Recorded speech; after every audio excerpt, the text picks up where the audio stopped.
Hi everybody, how are you? I'm here with the oldies but goodies, Gen X Toon, hashtag Gen X Toons. Well, this one will really bring you back in time.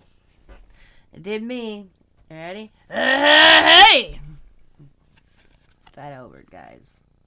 I remember watching this one, Fat Albert, with my brother. He liked it. He used to go around going, hey! Yeah. I mean, some of these really take me back to my childhood. And this one was one that I picked that I said, oh, we have to do this one. I know about the whole thing with Bill Crosby and all that, but when I was a child, I didn't know that.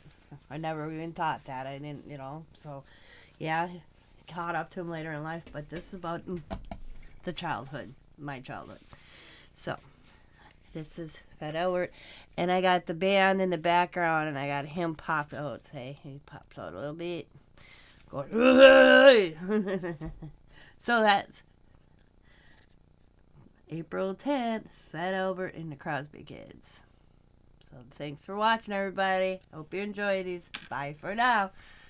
As always, be happy, be kind, be safe, be funny, be crafty. Bye.